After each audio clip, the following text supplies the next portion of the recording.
This exclusive film was taken this summer by a camera team who entered the Kurdish-occupied area of northern Iraq by the only route open through Persia.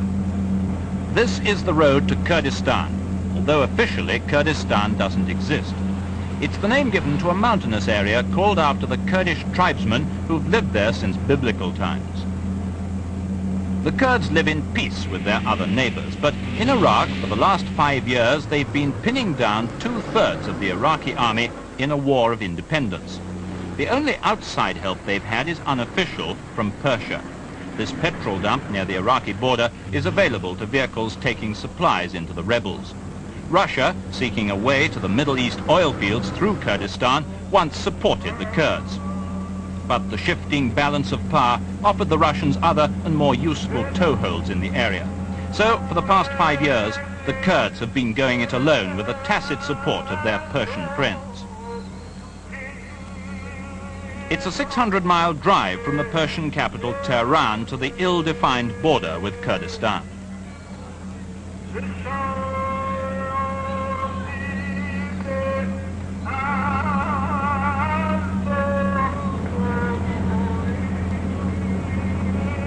The last 100 miles before the frontier are part of a military zone under constant patrol by the Persian army, but the Kurds come and go as they please as far as Karnam, the last Persian outpost before the frontier, to buy supplies.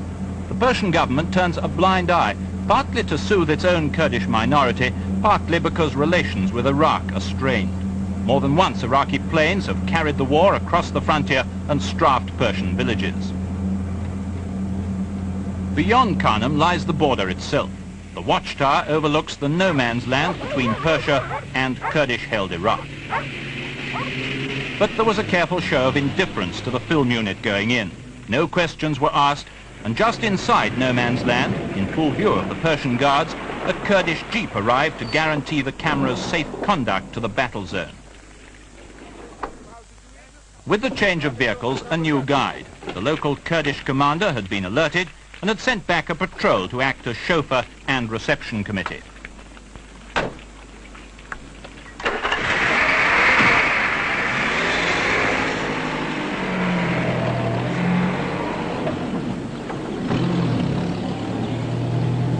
Beyond the border, the road gets worse as it twists up into the hills.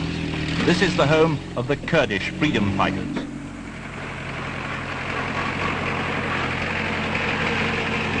Their enemy, the Iraqi regulars, have their main garrison at Ruandus.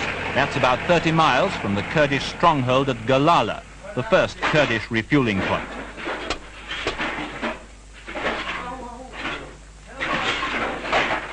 At Galala, the wreckage of an Iraqi MiG fighter shot down by the Kurds in a raid on the town.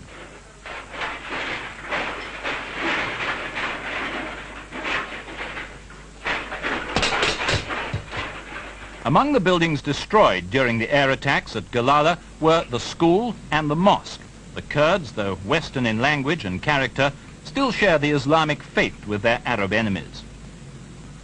For the past 6 years, Galala has been on constant alert for the daily whine of Iraqi jets overhead.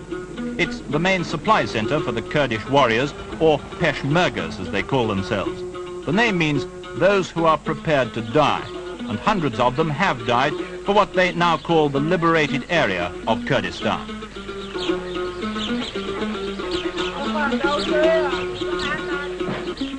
Galala is the only town where the Peshmergas can buy food, clothing and guns between battles. Ironically, they pay in Iraqi dinars, because although the Kurds claim all the trappings of a separate state, an army, a parliament and people's courts, they haven't got their own currency.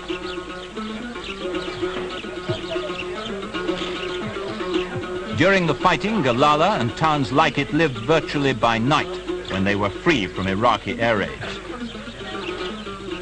By night, the army-controlled administration kept the civil services going. The army courts met to settle civil disputes. The Kurds have a strict moral code. A bride found to have lost her virginity before marriage can be shot. In this nocturnal court, though, a less dramatic domestic issue is being decided. The woman is seeking a divorce on the grounds that her husband beats her. Here he is. The judge in the case is a Peshmerga who left his family and legal practice in Baghdad 3 years ago to join the freedom fighters.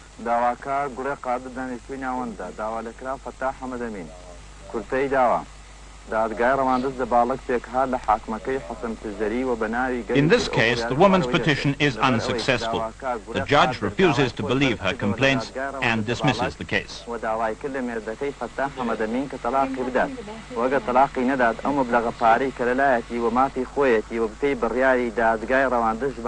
Kurds are proud of their makeshift government, their race and their country.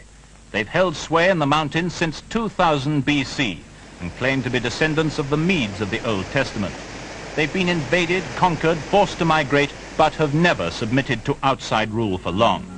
Their objection to being a minority race inside Iraq is that they stand to lose their autonomy, their language, and their pride. If they're to be part of Iraq, they demand full participation in the government and the army. For 8 years now, they've been fighting for it, and they're prepared to go on fighting if necessary.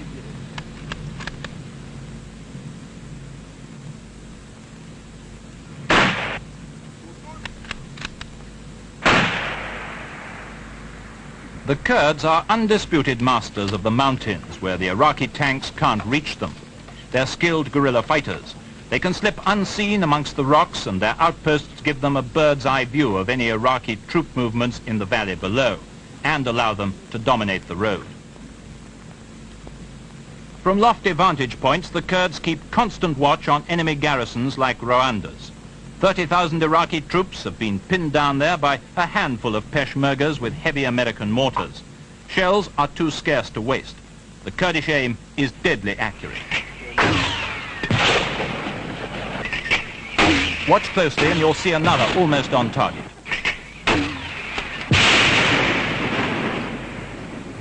In one pitched battle earlier this summer, the Kurds claimed to have routed 15,000 troops from Rwanda's and to have killed 1,000 men for the loss of only 50 on their side. But usually the Kurds prefer hit-and-run raids. Before the enemy can return the fire, the tribesmen are back under cover, snatching a meager meal of cheese, flat bread, goat's milk, thin soup and tea. Nightfall, but no time to rest. Another patrol faces some of the 25,000 men of the Kurdish force.